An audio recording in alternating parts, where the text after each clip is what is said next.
दोस्तों इस क्लास के पिछले पार्ट में मैंने टेबल के कई महत्वपूर्ण ऑप्शंस और उनकी शॉर्टकट कीज और की सीक्वेंसेस बताई थी।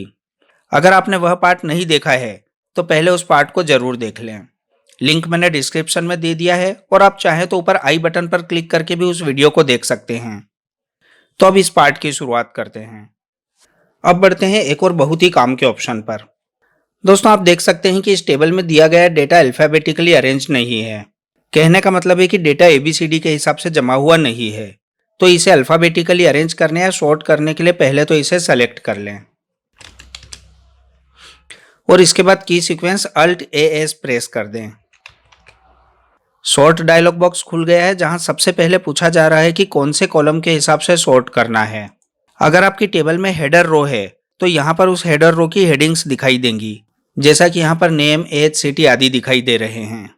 अगर आपने हेडर रो का ऑप्शन सेलेक्ट नहीं किया हुआ है तो यहाँ पर कॉलम 1, कॉलम 2 आदि दिखाई देंगे। चूंकि मैं इन्हें नेम के अनुसार जमाना या अरेंज करना चाहता हूँ, इसलिए मैंने यहाँ पर नेम सेलेक्ट कर लिया है। टाइप में इसने खुद ही टेक्स्ट ले लिया है। अगर आप बढ़ते क्रम में अरेंज करना चाहते हैं तो यहाँ असेंडिंग ऑप्शन पर टिक कर दें। इससे नाम ए से जेड में अरेंज हो जाएंगे। और अगर आप घटते क्रम में अरेंज करना चाहते हैं तो यहाँ पर डिसेंडिंग ऑप्शन पर टिक कर दें। इससे नाम जेड से ए में अरेंज हो जाएंगे। ओके पर क्लिक करने पर आप देख सकते हैं कि सारे नाम अल्फाबेटिकली अरेंज हो गए हैं। अब मैं इन्हीं नामों को एज के हिसाब से अरेंज करके दिखा देता हूं। तो एज के हिसाब से अरेंज करने के लिए पहले तो सॉर्ट में एज वाले कॉलम को सेलेक्ट कर लें। एज का डेटा नंबर्स में है, इसलिए यहां पर ऑटोमेटिकली नंबर आ गया है।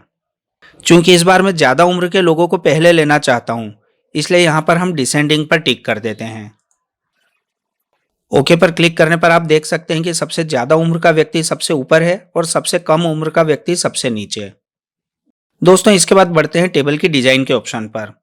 हमारा कर्सर टेबल में होना चाहिए और आपको प्रेस कर देना है की सीक्वेंस अल्ट JTS। स्क्रीन पर कई तरह के टेबल फॉर्मेट्स दिखाई देने लगे हैं। इनमें से जो भी फॉर्मेट आपको पसंद आ रहा हो उस पर क्लिक करके आप अपनी इच्छानुसार टेबल की डिजाइन या फॉर्मेट बदल सकते हैं। मैं यहाँ पर एक फॉर्मेट चुन लेता हूँ और आप देख सकते हैं कि टेबल का फॉर्मेट बदल चुका है। दोस्तों आप समझते हैं माइक्रोसॉफ्ट वर्ड में टेबल का एक बहुत ही ज्यादा महत्वपूर्ण ऑप्शन। वैसे तो कैलकुलेशन करने के लिए माइक्रोसॉफ्ट एक्सेल एक बहुत ही कमाल का टूल है, लेकिन कई बार हमें माइक्रोसॉफ्ट वर्ड में बनाई गई टेबल में भी टोटल आदि करना होती है। तो वह कैसे करेंगे वह भी बता देता हूं। सबसे पहले तो कर्सर को उस सेल में रख लें जहां पर टोटल लगानी है। तो मैंने कर्सर को सैलरी वाले कॉलम में सबसे नीचे वाले सेल में रख लिया है। अब फार्मूला लगाने के लिए कीबोर्ड से की सीक्वेंस अल्ट AO प्रेस करना है। यहां पर इक्वल सम और ब्रैकेट में अबव लिखा हुआ आ रहा है। तो ओके पर क्लिक करने पर ऊपर वाले सेल्स की जोड़ आ गई है। अभी मैं कंट्रोल के साथ जेड प्रेस करके इसे अंडू कर देता हूं। अब एक बार यह भी बता देता हूं कि आप किसी रो की जोड़ कैसे लगाएंगे। इसके लिए एक बार फिर से अल्ट AO प्रेस कर दिया है। अब यहां पर सम अबव को हटाकर सम लेफ्ट कर देते हैं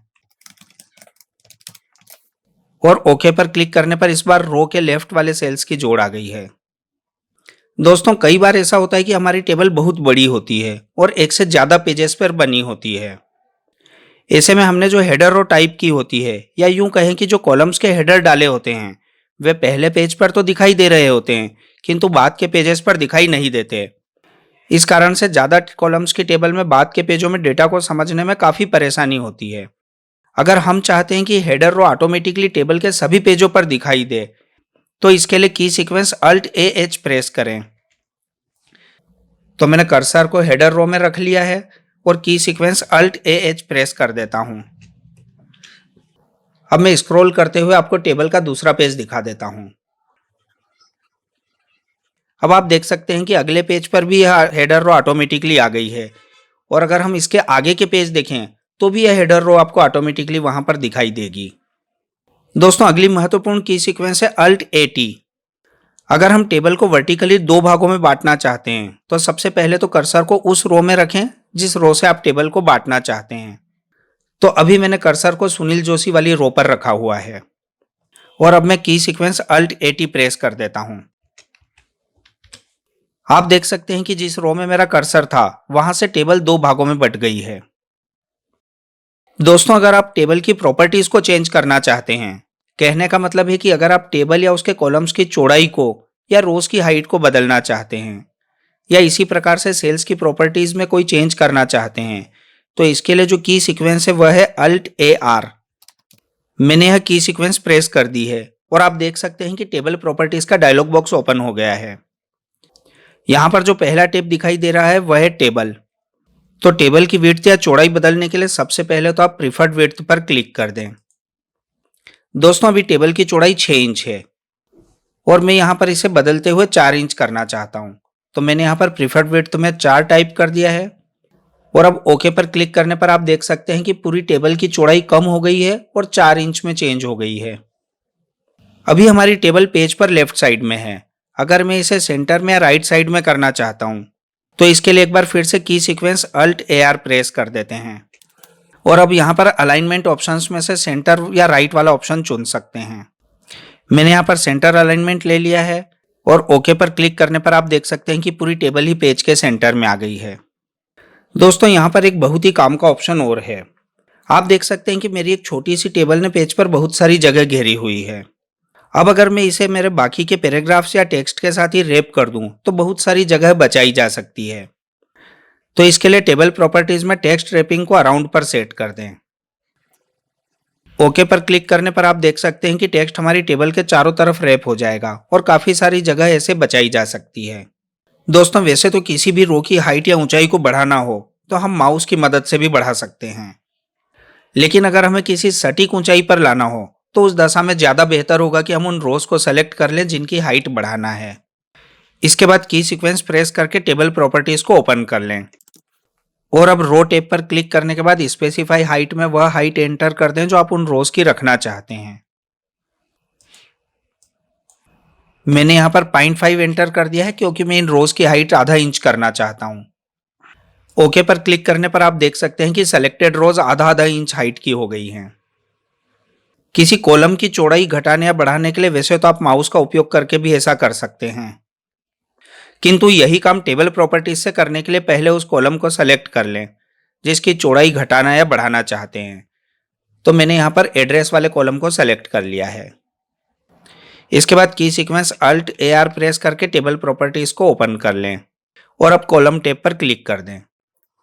प्रीफर्ड विड्थ में वह चौड़ाई एंटर कर दें जो आप कॉलम की रखना चाहते हैं।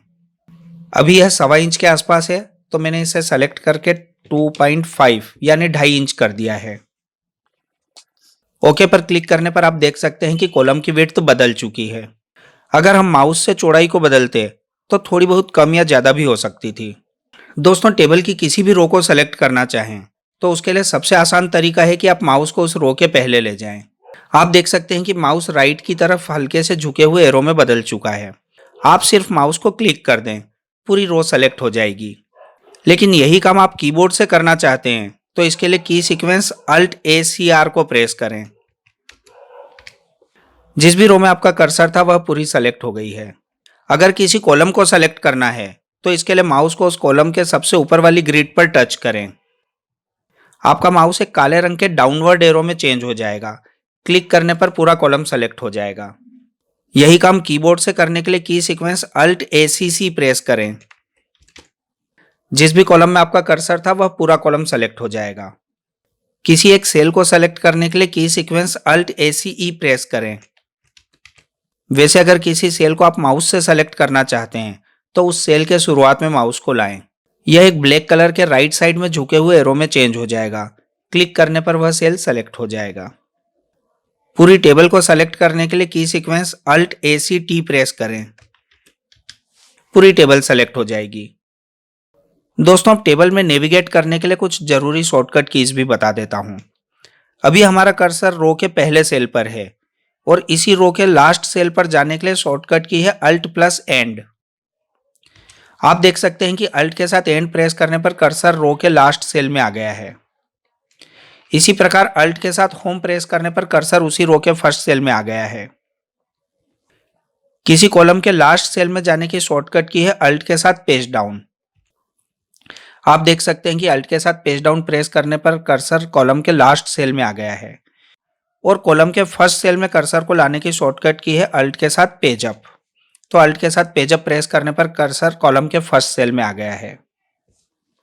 अगर किसी सेल में टाइप किए हुए टेक्स्ट का डायरेक्शन बदलना चाहते हैं तो उसे सेलेक्ट कर लें और टेक्स्ट का डायरेक्शन बदलने के लिए की sequence Alt O X press करें।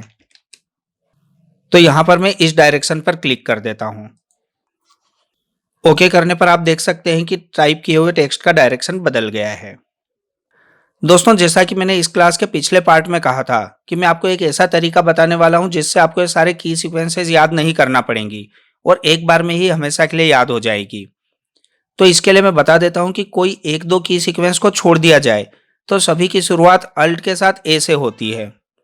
यह ए टेबल की सीक्वेंस के लिए असाइन किया हुआ है। इसके बाद जिन जिन की सीक्वेंसेस में इंसर्ट आता है, जैसे कि इंसर्ट रोज अबव या इंसर्ट रोज बिलो आदि, उनमें अल्ट ए के बाद आई आता है। टी टेबल के लिए है, ए अबव के लिए है, बी बिलो के लिए है, एल लेफ्ट के लिए है और आर राइट के लिए है। ऐसे ही मर्ज सेल्स में अल्ट ए के बाद एम आता है जो कि मर्ज का एम है। स्प्लिट सेल्स में अल्ट ए के बाद स्प्लिट में से पी लिया गया है। और ऐसे ही आपके समझने के लिए बाकी की सीक्वेंसेस को भी स्क्रीन पर समझाया गया है।